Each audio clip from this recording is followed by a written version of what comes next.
কিছু বেড টিয়া বেডরুম সবকিছু হয়। তো বেড কাস্টিং এগুলো সবকিছুই হয়। তো ওগুলা আপনাদের ইনকাম 20 ইনকাম, ওগুলা আমি দেখবো না, আর আমার মালিকেও দেখবে না ওই জায়গায়। ওই জায়গায় মালিকেরাও দেখবে না, ঠিক আছে?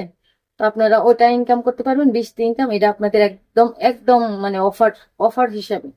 আর আর প্রতি কাজে 5,000 করে নিতে পারবেন, আপনাদের যত খুশি। 5,000, কেউ 10,000, কেউ ভালো লাগলে অনেক টাকাও দিয়ে দেয়, এটা ভাগ্য। তো তো এক রাইতে মনে করেন যে কাউকে 50,000 টাকা দেওয়া হয়, এক রাতে তারে 1 লাখ 2 লাখ, মানে যার যেটা ভালো লাগে সেটা দিয়ে দেয়। কারণ ওই জায়গায় তো টাকার খেলা মেলা, টাকার অভাব নেই। তো আপুদের উদ্দেশ্যে বলতেছে, যদি আপনারা যান তাহলে খুব শীঘ্রই আমার সাথে যোগাযোগ করেন। কারণ সামনের 1 তারিখে আমি শিল্পীগুলা ম্যানেজ করে নিয়ে আমার দুবাই চলে যেতে হবে।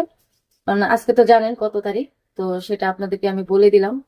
খুব শীঘ্রই আমার কিছু শিল্পী ম্যানেজ হয়ে গেছে, আর কিছু লাগে। তো আপনারা অবশ্যই অবশ্যই আমার সাথে যোগাযোগ করবেন।